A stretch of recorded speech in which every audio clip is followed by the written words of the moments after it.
3 दशक से भी ज़्यादा इन्होंने सीए फील्ड में काम किया है और हमारे साथ ये रीजनल काउंसिल मेंबर भी है। एक समय था लोग एसएससी करते थे, उसको उस समय पे मैट्रिक बोला जाता था और वो मैट्रिक कर लेते थे, उतना ही पढ़ाई बहुत था। मैं मॉम साइड मैंने बोला अभी बस लास्ट ईयर है ग्रेजुएशन का and I will also join dad's business. तो मम्मी ने कहा कि नहीं अभी और पढ़ना है, तो शी सेड के यू डू सीए। पैसा वो एक प्रायोरिटी, सिर्फ एक प्रायोरिटी नहीं है, करेक्ट। वर्क सेटिस्फेक्शन भी एक प्रायोरिटी है कि चाहे पिज्ज़ा या पास्ता कहीं भी बिक रहा है उसकी अकाउंटिंग इंडिया में होनी चाहिए। करेक्ट। तो AI will not replace CA, but yes the CA knowing AI will be ahead of other CA who are not knowing or using AI.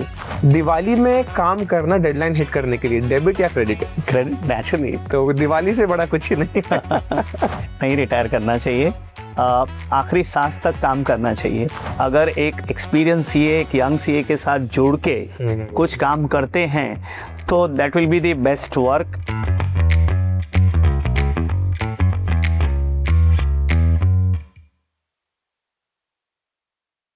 नमस्ते, कॉफ़ी विद सीए में आप सभी का स्वागत है।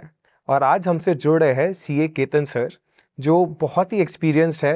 3 दशक से भी ज़्यादा इन्होंने सीए फील्ड में काम किया है और हमारे साथ ये रीजनल काउंसिल मेंबर भी है। हाय केतन जी, आपका कॉफ़ी विद सीए में बहुत बहुत स्वागत है। Thank you. सो सर, पहले तो आपकी जर्नी से हम लोग स्टार्ट करना चाहेंगे कि आप 94 में आपने सीए करा, तो उस समय काफ़ी कम लोग एजुकेशन या बीकॉम भी कंप्लीट कर रहे हैं। बीकॉम कंप्लीट करना भी बहुत बड़ी बात होती थी। तो कैसा मोटिवेशन रहा आपके सराउंडिंग में जो आपको सीए तक लेकर आया?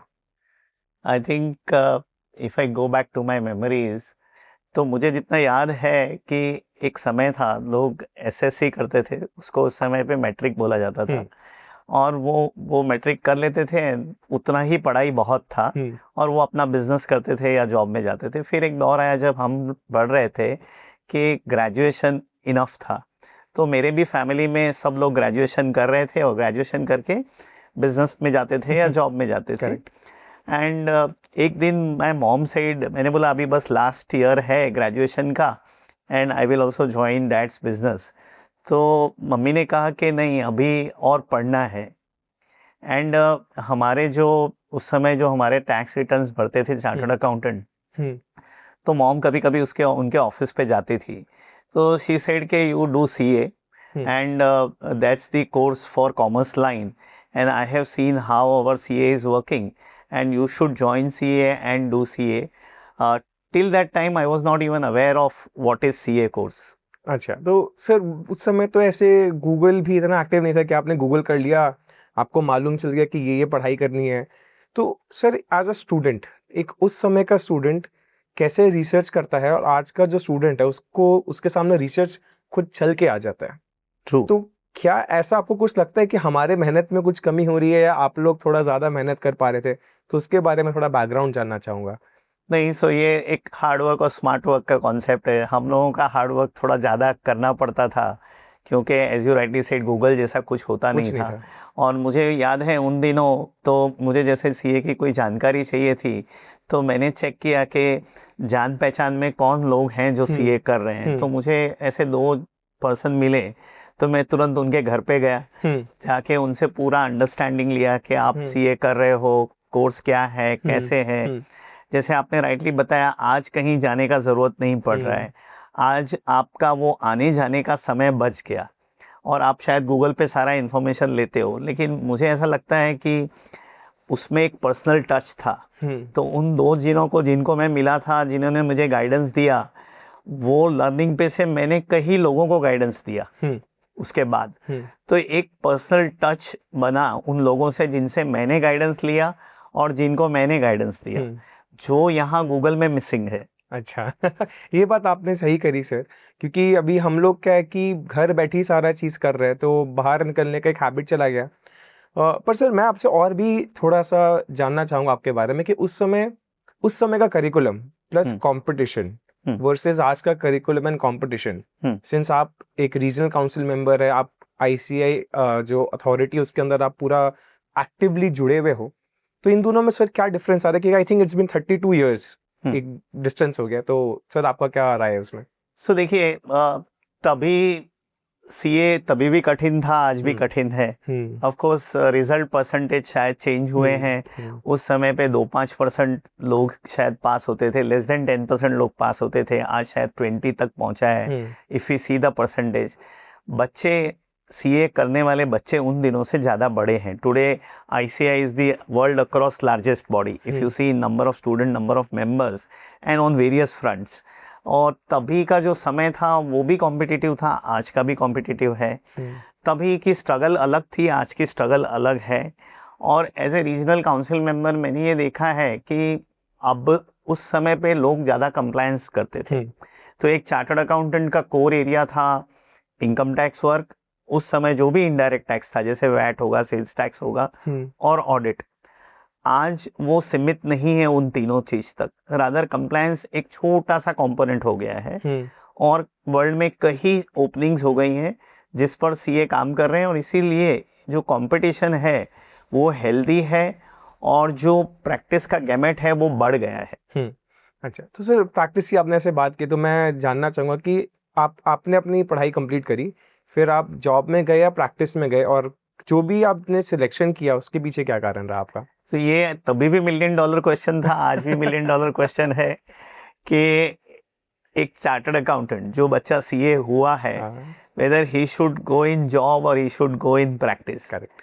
सो आई पर्सनली फील, देखो दोनों ही जगह रिस्पेक्ट है, दोनों ही जगह पैसा है, और दोनों के प्लस और माइनसेस हैं। सो ऐसा नहीं है कि एक एक्स पर्सन प्रैक्टिस में गया है तो Y should go in practice, और if X person is gone in service Y should go in service. Everybody should analyse himself, look at his temperament, how he wants to work, what is his methodology, what circle he belongs to, and then he should decide whether to go in practice or to go in service.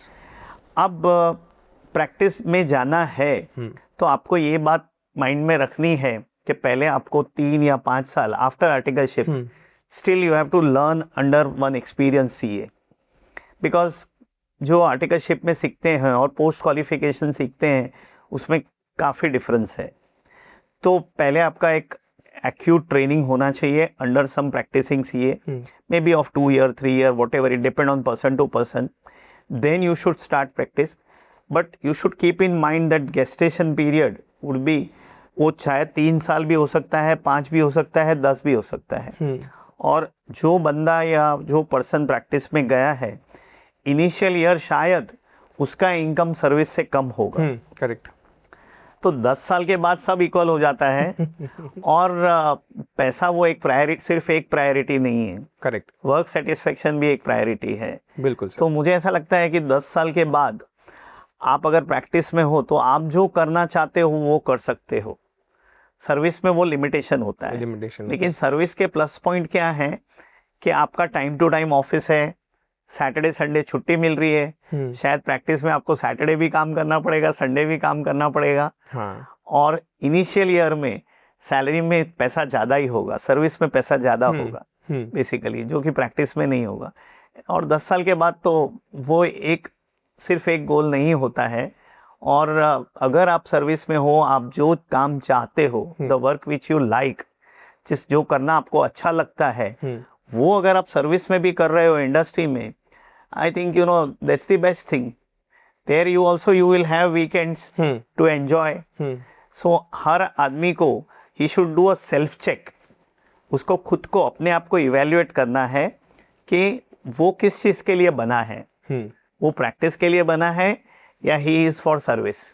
Based on that he should take a decision. Sir आधे CA तो जिनको मैं personally जानता हूँ तो आधे weekends हम लोग कॉन्फ्रेंसेस में ही बिता देते हैं। पर सर मैं जानना चाह रहा था कि आपने क्या डिसीजन लिया था? आपने जॉब सिलेक्ट किया कि आप प्रैक्टिस में अपना फर्म आपने स्टार्ट किया सर? सो मैंने 3 साल आर्टिकलशिप किया, उसके बाद 3 साल फुल टाइम जॉब किया, same firm where I did my articleship. And after that I started my practice, and still for 3 years I continued part time job. अच्छा, प्रैक्टिस करके ही part time job. Sir that is share करना चाहोगे कि वो कैसा क्यों करना पड़ा था आपको? सो इनिशियल पीरियड में आपके पास फुल टाइम, जैसे आज मैंने ऑफिस स्टार्ट की, तो वैसा नहीं है कि कोई क्लाइंट यहाँ लाइन लगा के खड़ा है या कोई आ गया। और रीच करना भी बहुत डिफिकल्ट होगा उस टाइम। सर देखिए, अभी आज तक मैं हमेशा अभी यंग सीए को यही कहता हूँ कि हम लोग लकी थे, उस समय पर सीए का एक रुतबा और एक रिस्पेक्ट बहुत था, और काम अपने आप आते थे। अच्छा अच्छा। और रेफरेंस से आते थे, आपके जान पहचान वाले, आपके दोस्त, कोई नया बिजनेस स्टार्ट कर रहा है, कोई नया जॉब स्टार्ट कर रहा है तो वो बोलेगा आप रिटर्न फाइल कर दो, कोई नया बिजनेस स्टार्ट कर रहा है तो आप ऑडिट कर लो। तो इस तरह से काम बढ़ता था, बट वो धीरे धीरे होता था। पर आपके पास दिन के 10 घंटे 12 घंटे काम करना है, आपके ऑफिस पे आप 4 घंटे में कर सकते हो, तो बाकी का टाइम यूटिलाइज करने के लिए, और you have to stay updated. CA का लाइन ही ऐसा है कि you have to keep learning new things, उसके लिए पार्ट टाइम जॉब जरूरी था। अच्छा, तो मतलब आप बिजनेस भी रन कर रहे हो और अपना पार्ट टाइम, मतलब ये जर्नी जॉब्स में मैं सुनता हूँ कि लोग पार्ट टाइम कर रहे हैं, ये हमारे लिए एक थोड़ा अच्छा लर्निंग है ये। हाँ, प्रैक्टिस में भी ये ज़रूरी है। तो सर, जैसे आपने बोला कि उस समय एक रुतबा अलग था, आई एम श्योर आज भी डॉक्टर्स, ये लॉयर्स का उतना रुतबा कम नहीं हुआ है, पर जो पास परसेंटेज हम अभी इंक्रीज कर रहे हैं, एक उसके पीछे हम लोग कारण जानना चाहेंगे। और क्या पास परसेंटेज इंक्रीज के कारण आपको लग रहा है कि थोड़ा रुतबा में कमी आई है, ऐसा कुछ? नहीं, मैं ऐसा नहीं कह रहा था कि रुतबे में कमी आई है। जैसा मैंने कहा कि द एरिया ऑफ वर्क वो काफी चेंज हो गया है, और नंबर ऑफ स्टूडेंट जो कोर्स में इनफ्लो था, मान लीजिए तभी अगर पूरे इंडिया भर में 2 लाख स्टूडेंट थे, करेक्ट, आज 11 लाख स्टूडेंट हैं। तो नेचुरली और इंटेलिजेंसी बढ़ गई है, कंपटीशन बढ़ गया है, तो इसीलिए वो रिजल्ट भी बढ़ गया है कि बच्चे पेपर्स अच्छा लिख रहे हैं। तभी 2, 5, 10% तक रहता था, अब वो 20% पे पहुंचा है, और नीड है। इफ़ यू सी पर 1000 CA in India, and if you compare, अगर कोई भी हम डेवलप कंट्री को चेक करते हैं, जैसे कि ऑस्ट्रेलिया हो गया, यूएस हो गया, इन सब कंट्रियों में और इंडिया में अभी भी पर 1000 जो सीए हैं वो काफ़ी कम है इंडिया में। तो डिमांड तो है ही, और सिर्फ इंडिया नहीं, तो उसकी वजह से ऐसा नहीं है कि कोई सप्लाई बढ़ने से रुतबा कम हुआ है। See the times have change. पहले जैसे मैंने कहा पर्सनल टच ज़्यादा था, अब लोग ऑनलाइन टच ज़्यादा है। ऑनलाइन टच ज़्यादा है, लोग मिलते ही नहीं है। एक क्लाइंट है, जैसे चेन्नई में क्लाइंट है मेरे, मैं उनको 5 साल से आज तक एक भी बार मिला नहीं, पर काम स्मूथली जा रहा है। पर काम स्मूथली चल रहा है। सर, एक as a Indian, I am asking a question not as Harsh Agrawal. अभी मैं बहुत कॉन्फ्रेंसेस में जाता हूँ, हर जगह हम लोग ये सुनते हैं कि ऑफशोर अकाउंटिंग करना चाहिए, या इंडियन सीएस की डिमांड बाहर बहुत ज़्यादा है। सर, आपको कब लग रहा है कि हमारे कंट्री में ऐसा बात हो कि हमें अमेरिकन सीपीएस चाहिए यार, मतलब यहाँ पे बिजनेस मेरा इतना बढ़ गया कि वहाँ ऑफशोरिंग हो रहा है मेरा? आपको क्या लग रहा है इंडिया कभी वो मुकाम पहुँच पाएगा? क्योंकि हम तो बाहर जा रहे हैं, बट लोग हमारे यहाँ आना आपके हिसाब से कब स्टार्ट होंगे? तो देखिए, अभी आपने बहुत अच्छा मुद्दा किया है, रेस किया है। ऑनरेबल प्राइम मिनिस्टर का ये कहना है कि India will be accounting hub for the entire world. आज हम फार्मा कैपिटल के तौर पे जाने जाते हैं, सॉफ्टवेयर कैपिटल के तौर पे जाने जाते हैं, कि वर्ल्ड में अगर अच्छा सॉफ्टवेयर कोई बना सकता है तो वो इंडिया है। सिमिलरली ऑफशोर अकाउंटिंग, या वर्ल्ड में प्राइम मिनिस्टर ने भी ये कहा था, माननीय नरेंद्र मोदी जी ने, कि चाहे पिज्ज़ा या पास्ता कहीं भी बिक रहा है, उसकी अकाउंटिंग इंडिया में होनी चाहिए। करेक्ट। तो वो दौर अब चल रहा है। कई सारे केपीओ बीपीओ इंडिया में हैं कि जो पूरे वर्ल्ड का अकाउंटिंग कर रहे हैं, और इसका रीज़न ये है कि Indian chartered accountants are capable, they know, they learn the world across law. वहाँ के जो भी income tax, direct tax, indirect tax law हैं, वो लोग सीखते हैं, जानते हैं, और यहाँ अकाउंटिंग उनका करते हैं, और 100% सीक्रेट मेंटेन करके अच्छी तरह से सारा end to end service provide कर पा रहे हैं। तो ये आई इंडिया की बात। अब आपने बोला कि कब ऐसा समय आएगा जबकि इंडिया का अकाउंटिंग वो करेंगे।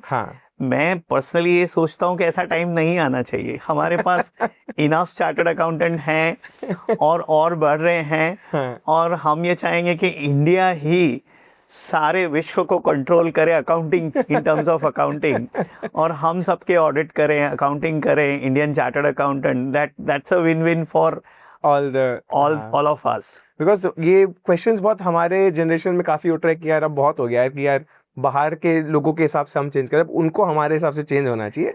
पर ये हो रहा है। आप देखिए मेडिकल टूरिज्म, भले अकाउंटिंग नहीं, लोग यहाँ आ रहे हैं मेडिकल ट्रीटमेंट करने के लिए fair point basically. Fair point. So ऐसे कुछ कुछ एरियाज में लोग वहाँ से यहाँ आ रहे हैं, not only cost, the quality also. Correct sir. देखिए हेल्थ को लेकर कॉस्ट आदमी सेकेंडरी सोचेगा, मतलब वो आपको जिंदा जाना जरूरी है। So I am sure sir, as a young chartered accountant, मैं खुद भी आईपीसीसी तक करके मैंने उसको, मैं दूसरे लाइन में शिफ्ट हो गया, मार्केटिंग में शिफ्ट हो गया। पर काफ़ी सारे जो यंगस्टर्स आ रहे हैं, जैसे मेरे कजन्स हो या जो आजकल के जो बच्चे, उनसे जब मैं बात करता हूँ तो वो लोग उतना इंटरेस्ट दिखा भी रहे और नहीं भी दिखा रहे, क्योंकि वो कह रहे कि सिर्फ सीए करने से नहीं चलेगा, भी आपको 3 डिग्रीज और भी लेनी पड़ रही है to know remain updated in the industry. तो सर आपके हिसाब से ये चेंजेस, क्योंकि आप लोग के टाइम अगर one CA is as good as a doctor, अभी वो चेंजेस अगर आप उससे सहमत है या नहीं हो आप उससे? नहीं, मैं सहमत हूँ।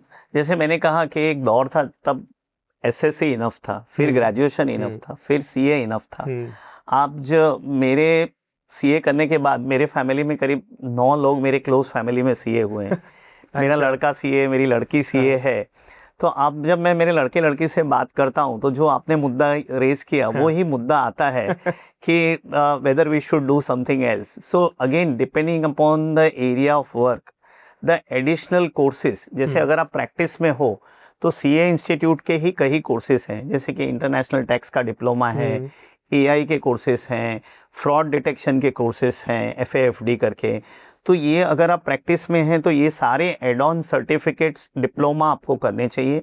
आप अगर इंडस्ट्री में हो तो सम कोर्सेज लाइक एमबीए आपको करने चाहिए। कोई और भी कोर्सेज, कई सारे कोर्सेज हैं, साइबर सिक्योरिटी के रिलेटेड हैं, ईसा है, इंस्टीट्यूट का डीसा है। ये सारे कोर्सेज डिपेंडिंग अपॉन आप कौन से एरिया में सुपर स्पेशलाइज करना चाहते हो, उस तरह के कोर्सेज आपको सोचने चाहिए। तो एक जनरल प्रैक्टिशनर आप सीए हुए तो आप जीपी हो गए, जैसे कि डॉक्टर्स में एमबीबीएस हो गए। फिर आपको एमडी एमएस करना है वहाँ पर मेडिकल में, यहाँ पे similarly you have to do super specialization. तो अगर आप सिस्टम ओरिएंटेड हो तो आप डीसा सीसा जैसे कोर्सेज करिए। आप मैनेजमेंट में जाना चाहते हो कोई कॉर्पोरेट में तो आप एमबीए करिए। आप अपने बिजनेस में भी एमबीए करके यूज़ कर सकते हो, फाइनेंस, मार्केटिंग वगैरह। और जैसे मैंने कहा अगर आप प्रैक्टिस में हो तो आपको ये सारे इंस्टीट्यूट के एड ऑन कोर्सेज हैं, ये करना मस्ट है। तो टाइम के हिसाब से दी एडिशनल कोर्सेज बहुत ज़रूरी हैं। और सीए यही सिखाता है कि लर्न, अनलर्न, रीलर्न। बहुत सही बात कही सर आपने। सर मैं इसी टॉपिक को मैं आगे बढ़ाते हुए आपसे जानना चाहूँगा कि आप अपना business, practice is a business right, business भी रन कर रहे हो और काफ़ी सारी चीज़ें जो घर में भी कुछ ना कुछ, एक घर चला रहा आदमी या फैमिली मिलके, तो उस पर बहुत प्रॉब्लम्स आती है। उसके साथ आपने कमिटी में भी आपने दाखिला लिया अपना, तो उसके पीछे क्या डिसीजन था? और आई थिंक आपने अपना समय लिया, आप 2 डेकेड्स के बाद कमिटी ज्वाइन की। काफ़ी लोग अब मैं देख रहा हूँ इमीडिएटली कमिटी ज्वाइन कर रहे हैं। तो सर आपके पीछे आपका साइंस क्या था थोड़ा डीले करके आने का? पहला तो इंस्टीट्यूट में जो सर्व किया वो मैंने मेरे बॉसेस से सीखा। जहाँ मैंने आर्टिकलशिप की उस फर्म में 2 मेरे जो पार्टनर्स थे वो दोनों इंस्टीट्यूट के पास प्रेसिडेंट थे। तो मैंने उनसे ये देखा कि wherever whoever is CA today, that is thanks to alma mater ICAI। तो इंस्टीट्यूट को गिव बैक करना चाहिए। हम जहाँ भी आज लाइफ में हैं, जो भी हमें सम्मान, पैसा जो भी मिला है, that is thanks to this degree CA and that is thanks to institute. तो पहला ये दिमाग में था कि इंस्टीट्यूट को सर्व करना है। और मैं इन सालों में नेचुरली, एक हर आदमी का अपना प्रायोरिटीज़ होती है, 100%। तो मेरी प्रायोरिटीज़ थी मेरा प्रोफेशन और मेरा फैमिली। तो मैंने सोचा जब तक हम ठीक से एक मुकाम पे पहुंच नहीं पाते हैं, हम लिमिटेड टाइम देंगे इंस्टीट्यूट को। तो मैं इन 20 सालों में, 25 सालों में भी टच में था। मैं एज ए स्पीकर जाता था, एज ए कंट्रीब्यूटर जाता था, इंस्टीट्यूट में कुछ लिखता था, कहीं पे कोई सेशन लेने चाहता था कि आज बैंक ऑडिट के कई सेशन, 200 सेशन लिए मैंने, तो उन सब ब्रांचेस में मैं जाता था। फिर सोचा कि जब when my son became CA तो मैंने सोचा कुछ अब फुल टाइम इंस्टीट्यूट को डिवोट करते हैं कुछ साल, और ये सोच के रीजनल काउंसिल ज्वाइन किया। देखिए हमने बाहर से एज ए स्पीकर इंस्टीट्यूट में सर्व किया था। Now sitting in council in main stream, जो अच्छा एडमिनिस्ट्रेटिव काम हमें सुधारना है, मेंबर्स को अच्छी सर्विस देनी है, स्टूडेंट को अच्छी सर्विस देनी है, वो तब हो सकता है when you are in mainstream, when you are part of council. Correct. तो इसीलिए आई आफ्टर दैट 20-25 years ऑफ setting up my own practice, doing some responsibility of family, then I entered into regional council. तो sir जैसे आप committee में काफ़ी active हो और अभी आपको भी काफ़ी टाइम हो गया, तो सर मैं थोड़ा सा और जानना चाहूँगा कि आप लोग की जो कमेटी होती है like WIRC chapter that you head and you are the RCM now, so what आप क्या सोच के वहाँ पे कुछ भी डिसीजन लेते हो? कुछ आप लोग स्टूडेंट्स को ध्यान में रखते हुए आप डिसीजन लेते हो फॉर श्योर। तो आप लोग क्या चाहते हो कि स्टूडेंट्स क्या नॉलेज गेन कर सके आपके कॉन्फ्रेंसेस से या आपके डिसीजन मेकिंग से? सो WIRC एक ऐसा रीजन है जो कि लार्जेस्ट रीजन है और जो कि हमेशा हम कहते हैं वेस्ट इज बेस्ट। हाँ, यस। और हमारा फोकस या at the centre of Helm's of affair of WIRC is always member and student. तो हम ये चाहते हैं कि हमारे मेंबर्स और स्टूडेंट 360 डिग्री नॉलेज उनका अपडेटेड रहे और साल भर की WIRC की एक्टिविटी इसी तरह से प्लान होती है। स्टूडेंट के हम हर वीक में एक प्रोग्राम करते हैं on a different subject. It could be physical, it could be online, 1 या 2 प्रोग्राम होते ही होते हैं और जिसमें हम ये सोचते हैं कि स्टूडेंट को सारा नॉलेज, चाहे वो टैक्स हो, ऑडिट हो, इन्वेस्टमेंट बैंकिंग हो, कैपिटल मार्केट हो, 360 डिग्री नॉलेज मिले। इसके अलावा WIRC में हम GMCS, एडवांस IT, OT सारे बैचेस चलाते हैं। करीब डेली 1500 बच्चों का फुटफॉल होता है WIRC की ऑफिस में। तो ये एक स्टूडेंट सेंट्रिक ही होता है। इसके अलावा administrative support to the student and member, उनका ICI में कोई भी एडमिनिस्ट्रेटिव काम है उसको हम WIRC से सपोर्ट करवाते हैं। सो ये सारी एक्टिविटी साल भर चलती है। More than 350,000 students are there. More than 150,000 CAs are there which are supported by WIRC, who are members of WIRC. So that ecosystem create होता है सर। पूरा ecosystem। ओके सर, तो आजकल जैसे आप 2-3 डेकेड लिया आपने, आप पहले वो आपने अपना बिजनेस खड़ा किया, आपको देख के काफ़ी सारे फैमिली मेम्बर्स बने, तो सर कभी कभार आपको क्या वो pressure is not the word I want to use, but क्या वो रिस्पॉन्सिबिलिटी लगती है कि कोई भी अगर आपसे आके गाइडेंस दे रहा है, जैसे आप जब पहली बार CA किए, फिर आपके फैमिली मेम्बर आए और आपके बच्चे भी CA किए, तो आप पे वो रिस्पॉन्सिबिलिटी फील होती है कि अगर वो मेरे को देख कर आ रहा है तो मुझे इंश्योर करना पड़ेगा कि I am doing the best? देखो, मैं आज भी मानता हूँ, मैंने कई सारे सेशन इंस्टीट्यूट में भी लिए हैं और इंस्टीट्यूट के अलावा काफ़ी जगह पे लिए हैं और जहाँ पे जाके कैनवास किया है कि बच्चे को आज भी जो कॉमर्स में है उनको CA सबसे बेस्ट कोर्स है। बिकॉज पहला आपका इन्वेस्टमेंट, इंस्टीट्यूट की आज भी जो फीस है वो मात्र 77,000 रुपये है, 1 लाख से कम है और स्टाइफंड के ज़रिए उससे ज़्यादा पैसा मिल जाता है। तो आप ज़ीरो कॉस्ट में CA कर रहे हो। इसके अलावा कई लोगों को पता नहीं है, इंस्टीट्यूट एक स्कॉलरशिप फंड क्रिएट किया है 500 करोड़ का। अच्छा। जिसमें कोई भी नीडी बच्चा अगर उसकी फैमिली इनकम 5 लाख से कम है तो उसको तीनों लेवल पे, फाउंडेशन, इंटर और फाइनल लेवल पे इंस्टीट्यूट सपोर्ट करती है। फाइनेंशियल सपोर्ट दिया जाता है, हर महीने स्कॉलरशिप दी जाती है। तो ये आ गई CA करने की बात। मेरे हिसाब से इससे बेस्ट कोर्स इंडिया छोड़ो पूरे वर्ल्ड में नहीं है। सेकंड, आपने बोला रिस्पॉन्सिबिलिटी। yes. मुझे पता है कि मुझे देख के या मुझे सुन के कोई CA करेगा उसका ज़िंदगी बन जाएगा। तो उसमें मुझे टेंशन नहीं है। जैसे आपने राइटली कहा कि मेरे बाद मेरे फैमिली में, मेरे क्लोज फैमिली में 9 CA हैं और जो बहुएं भी आई है वैसे 11 CA मेरे जॉइंट फैमिली में ही है। अच्छा। तो सर ये जो भी अब नए बच्चे जो आ रहे हैं वो प्रैक्टिस करके या फिर जॉब के थ्रू अब वो भी फ्यूचर लेंगे, जैसे व्हेन आपकी कमिटी आगे बढ़ेगी तो नई कमिटी ज्वाइन करेगी, तो आपका क्या एक्सपेक्टेशन है कि वो किस माइंडसेट के साथ कमिटी ज्वाइन करे? See the biggest mindset is कि आप वहाँ कुछ देने की भावना से आइए। When you come to institute, you feel that you have come to institute to serve institute, ना कि कुछ पाने की भावना से आइए। सो ये एक सबसे बड़ा मैसेज है मेरे हिसाब से कि आप जब इंस्टीट्यूट में आते हो, इंस्टीट्यूट की सेवा करने के लिए आइए। करेक्ट। सो सेवा, और सर मतलब इट्स अ CSR एक्टिविटी, आप अपने कम्युनिटी को आप गिव बैक कर रहे हो, करेक्ट। बट फिर कभी कभार कोई मुझे नहीं पता ये, बट काफ़ी लोग पूछ सकते हैं ना कि यार जब मैं अपना टाइम इन्वेस्ट कर रहा हूँ तो मुझे क्या मिलेगा। हर एज में ये क्वेश्चन उठ सकता है, तो अगर आप ये प्रॉब्लम उनका दूर कर सके। नहीं, आप देखिए कोई भी सोशल सर्विस कर रहे हो, देखिए नेचर अपना काम करता है, आपकी भावना होनी चाहिए कि आप कुछ देने आए हो, आपको बेनिफिट तो होने ही वाली है, चाहे अब होगी चाहे आगे होगी, कैसे होगी क्या होगी ये डिपेंड करता है। पर जब आपकी भावना कोई भी सेवा के कार्य में, आज मैं इंस्टीट्यूट की सेवा के बारे में बोल रहा हूँ, ऑटोमेटिकली मैं एक एडवांटेज आपको बताऊं कि फॉर एग्जांपल मैं पिछले 3 साल काउंसिल मेंबर था, पिछले साल चेयरमैन था, मुझे इतने लोग वेस्टर्न रीजन में जानते हैं, जो कि एक फायदा है कि आज मैं कोई भी ब्रांच में WRC की जाऊंगा तो लोग मुझे जानते हैं। तो ये एक फायदा है। But when you come with an intention of giving, automatically there are advantages which you will gain. फायदा अपने आप होगा। अच्छा, जैसे कि आपने पहले ही बोला कि फायदे के इंटेंशन से मत आओ, अगर आप सर्विस देना चाहते हो तो आओ, आज नहीं तो कल आपको गिव बैक जरूर हो जाएगा।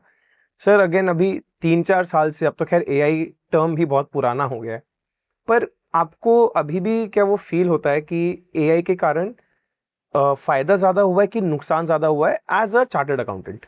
फायदा देखो, आपको यूज करना है AI बहुत केयरफुली।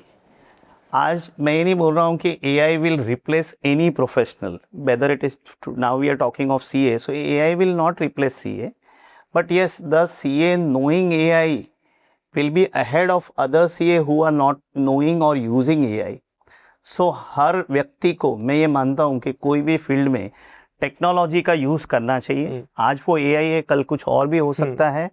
सो टेक्नोलॉजी से आपको एक सपोर्ट मिलता है, आपके काम इजी हो जाते हैं।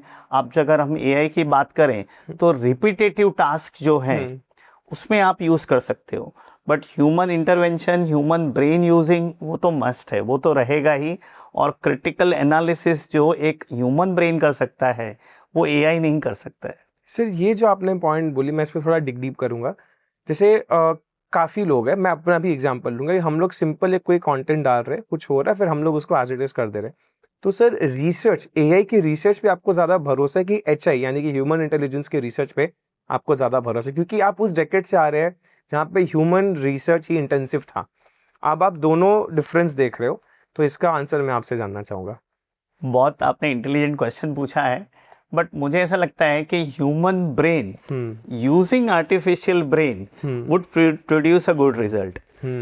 सो ऐसा नहीं कह रहा हूँ कि सिर्फ ह्यूमन ब्रेन यूज करो, AI यूज मत करो, सिर्फ AI यूज करो, ह्यूमन ब्रेन यूज मत करो। आपको जितना इनपुट AI से मिलता है वो लीजिए, अपना दिमाग लगाइए, और उसके बेस पे जो रिसर्च करोगे वो बेस्ट रहेगा। सर इसके बाद हम रैपिड फायर में जाएंगे, बट उसके पहले एक लास्ट क्वेश्चन मैं पूछना चाहूँगा। मुझे ऐसा लगता है कि काफ़ी सारे हमारे चार्टर्ड अकाउंटेंट्स, क्योंकि अब क्वांटिटी बढ़ गई है, वो लोग कभी कभार पर्सनली आई फील अपने आप को अंडर सेल करते हैं, डर से कि मैं ये कोट करूँगा तो कोई और थोड़ा कम करेगा कुछ। तो सर ये माइंडसेट से मैं चाहूँगा कि आप अपने एक्सपीरियंस के थ्रू लोगों को थोड़ा फ्री करें। सो आप प्रैक्टिस की बात कर। Yes sir. सो ये देखो हो रहा है, हम भी देख रहे हैं कि एक एग्जांपल लेते हैं कि मान लीजिए मैं एक ऑडिट कर रहा हूँ जिसके मैं 5 लाख चार्ज कर रहा हूँ, तो कोई आके उसको 2 लाख में करेगा, कोई 1 लाख में कर रहा है। देखिए इसमें मल्टीपल चीजें हैं। हाँ जी। एक जो पर्सन, इंस्टीट्यूट क्या कहता है कि इंस्टीट्यूट ने minimum scale of fees prescribe की है जो कि रिकमेंडेटरी है। अच्छा। तो मैं चाहता हूँ कि जितने भी लोग प्रैक्टिस में आ रहे हैं वो ये मिनिमम स्केल ऑफ फीस जरूर देखें। फिर उसके बाद आती है कॉस्टिंग। हर आदमी को अपनी वैल्यू पता होनी चाहिए, and based on your time spend you should calculate your man hour rate, कि ओके मैं अगर महीना भर इतना काम करूंगा, या आज for example today if I go and work in industry how much I will get, based on that I should calculate my man hour rates. Then you link it with the assignment कि उस assignment में मैं कितने मेरे man hours और कितने मेरे team के मैन आवर्स जाएंगे, उसके बेसिस पे कॉस्टिंग वर्कआउट करनी चाहिए। देखिए firm to firm, depending upon the size, depending upon the type of person involve, the costing will change, but just for getting work one should not underquote. Basically कि आप कोई कर रहा है, मान लीजिए हर्ष कर रहा है एक ऑडिट, उसका वो लाख रुपया ले रहा है और मैंने जाके 50,000 का कोट कर दिया सिर्फ काम लेने के लिए, ये वाले एटीट्यूड का कोई एंड नहीं है। आज मान लीजिए मैंने 50,000 में ले लिया, हो सकता है कल और कोई आएगा वो 10,000 में ले जाएगा काम। सो आई थिंक इससे हम जो एक इकोसिस्टम है उसको बिगाड़ रहे हैं। ओके, सो इसको दी प्राइस कटिंग नहीं होना चाहिए। करेक्ट। सो ये सर मैं एक्चुअली काफ़ी सारे कॉन्फ्रेंसेज में जाता हूँ, बहुत सारे लोगों का ये सवाल रहता है, कन्फ्यूजन, बिकॉज जो नए जनरेशन के लोग आ रहे हैं, तो इसलिए मैंने ये पूछा था कि आपके ज़रिए वो लोग भी जाने कि ठीक है, अगर मेरा ये बेस है मैं वेट करूँगा, मे बी आज तो कल आई will get the good client. तो सर बाकी तो इस इकोसिस्टम के बारे में जान के काफ़ी अच्छा लगा। ऑन ये सीए टॉपिक पे एक क्वेश्चन मैं लास्ट आपसे पूछता हूँ, उसके बाद हम लोग रैपिड फायर स्टार्ट करेंगे।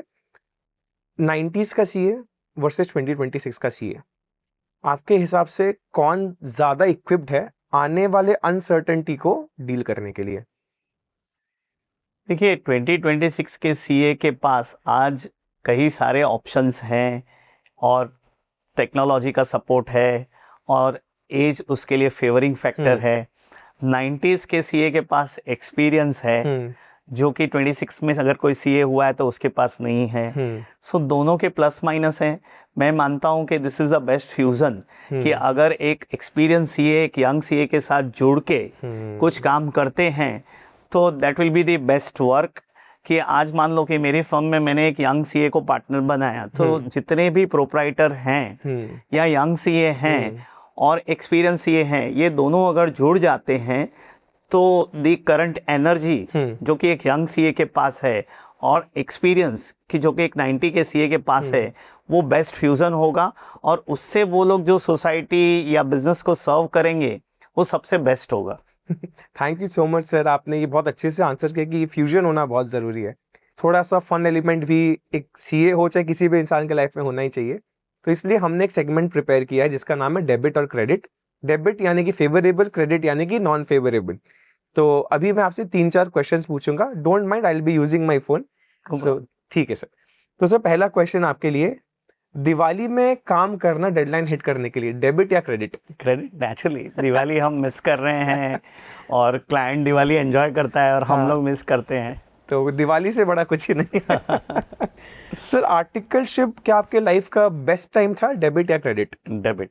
आई मीन जितना आर्टिकलशिप में सीखे हैं, thanks to CA firm where we did articleship, वो that was the best time and best learning of my life. और कितने सारे सर दोस्त भी आपके उस टाइम बनते जो आगे चल के काफी आपके मेमोरीज बन जाती है। मेरे पूरे वर्ल्ड में नेटवर्क है, मेरे दोस्त लंदन है, यूएस है, दुबई है, साउथ में है, थैंक्स टू आर्टिकलशिप।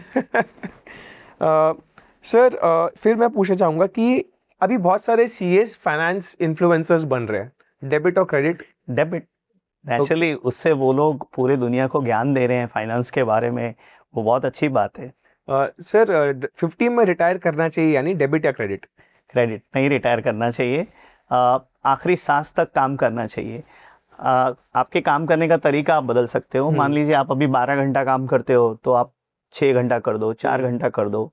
और मैंने ये मेरे बॉस से सीखा था, जो जब मैं आर्टिकलशिप कर रहा था तब हमारे जो सीनियर पार्टनर थे उनकी एज तभी 70 ईयर थी और वो तब भी ऑफिस आते थे। अच्छा। और वो हमेशा कहते थे, जो मुझे आज भी याद है, कि आप मेरे कैबिन में आइए तो कोई भी प्रश्न को लेके आते हो तो उसके साथ आपका उसका जवाब लेके आइए, अपने समझ के हिसाब से जवाब लेके हिसाब से। So if you come with a problem, उसका सॉल्यूशन भी आप लेके आइए।